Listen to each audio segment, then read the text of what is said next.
Hello my dear മക്കളെ, my dear examiner family. അറിയാലോ, അർജുൻ സാറാണേ. മക്കളെ, നമുക്ക് വരാൻ പോകുന്ന പരീക്ഷയ്ക്ക് വരാൻ സാധ്യതയുള്ള ഒരു ക്വസ്റ്റ്യൻ ആണ് ഇമെയിൽ തയ്യാറാക്കുക എന്നുള്ളത്. ഫോർമൽ ലെറ്ററും ഇൻഫോർമൽ ലെറ്ററും എത്രത്തോളം പ്രാധാന്യമുണ്ടോ അത്ര തന്നെ പ്രാധാന്യമുള്ള ഒരു ക്വസ്റ്റ്യൻ ആണ് ഇമെയിൽ തയ്യാറാക്കുക എന്നുള്ളത്. സോ വരാൻ പോകുന്ന പരീക്ഷയ്ക്ക് അടിപൊളിയായിട്ട് എങ്ങനെ ഇമെയിൽ തയ്യാറാക്കേണ്ടതെന്ന് നോക്കിയാലോ. നമ്മൾ ആദ്യം മനസ്സിലാക്കേണ്ട കാര്യം, ഇമെയിലിന് കൃത്യമായ ഒരു ഫോർമാറ്റ് ഉണ്ട്. ലെറ്റർ പോലെ തന്നെ കൃത്യമായ ഒരു ഫോർമാറ്റ് പാലിച്ചുകൊണ്ട് എഴുതിയാൽ മാത്രമേ ഇമെയിലിൻ്റെ മുഴുവൻ മാർക്ക് നമുക്ക് കിട്ടുകയുള്ളൂ. നോക്കൂ, നമുക്ക് ആദ്യം വേണ്ടത് ഇമെയിൽ ചെയ്യുന്ന സമയത്ത് ഒരു നല്ല ബോക്സ് വരയ്ക്കുക എന്നുള്ളതാണ്. ഇമെയിലിൽ പ്രത്യേകം ശ്രദ്ധിക്കുക, ഒരു ബോക്സ് വരച്ചിട്ട് അതിനകത്ത് മാത്രമേ നമ്മൾ ഇമെയിൽ എഴുതാൻ പാടുകയുള്ളൂ.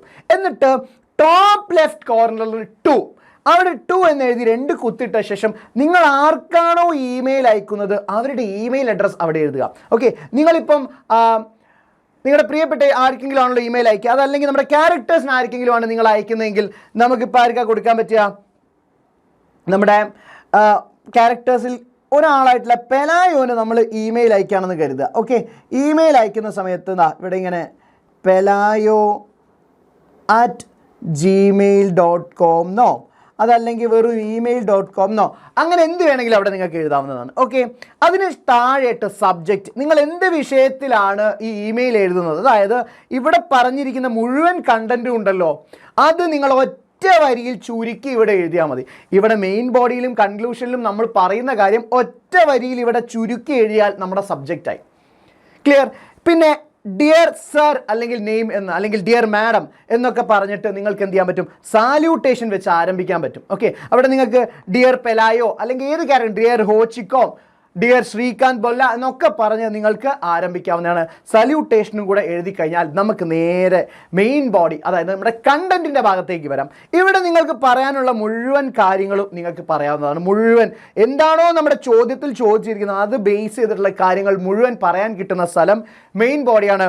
അവസാനം നിങ്ങൾക്ക് കൺക്ലൂഡ് ചെയ്യാവുന്നതില്ലേ, പ്ലീസ് റിവേർട്ട് മീ ബാക്ക് അല്ലെങ്കിൽ എന്നൊക്കെ നിങ്ങൾക്ക് കത്ത് കിട്ടിയാൽ അല്ലെങ്കിൽ ഇമെയിൽ ലഭിച്ചാൽ തിരിച്ചൊരു മറുപടി അയക്കണം എന്നുള്ള രീതിയിൽ പറയാവുന്നതാണ്. ഏറ്റവും അടിയിലായിട്ട് വാം റിഗാർഡ്സ്നോ യുവേഴ്സ് ലവിംഗ്ലിന്നോ സിൻസിയർലി എന്നൊക്കെ പറഞ്ഞ് ക്ലോസ് ചെയ്യാവുന്നതാണ്.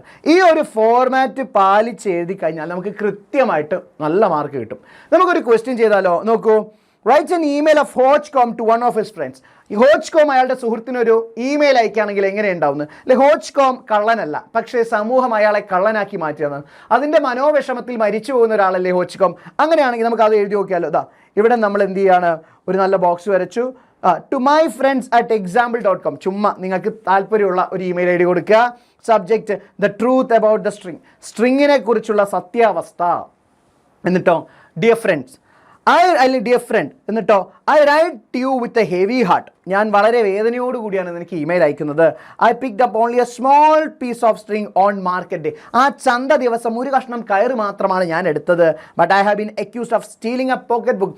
പക്ഷേ എനിക്ക് മേൽ ആരോപിക്കപ്പെട്ട കുറ്റം എന്താണെന്ന് വെച്ചാൽ ഞാനൊരു പേഴ്സ് അടിച്ചു മാറ്റി എന്നതാണ്.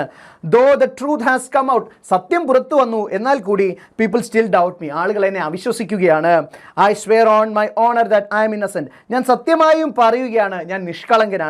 All I ask is that you believe me and remember me as a honest man. ഞാൻ നിന്നോട് ആവശ്യപ്പെടുന്ന ഒരു കാര്യം എന്തെന്നാൽ നീ എന്നെ വിശ്വസിക്കുക, ഞാനൊരു സത്യസന്ധനായ മനുഷ്യനാണ് എന്ന് ഓർക്കുക. Your sincerely Hauchecorne. ഇങ്ങനെ കൃത്യമായ ഒരു ഫോർമാറ്റ് പാലിച്ച് എഴുതി കഴിഞ്ഞാൽ നമുക്ക് മുഴുവൻ മാർക്കും കിട്ടും. ഇപ്പം നിങ്ങൾക്ക് ഫോർമാറ്റും അത് എഴുതേണ്ട കണ്ടന്റും എങ്ങനെയാണെന്നുള്ളത് മനസ്സിലായല്ലോ.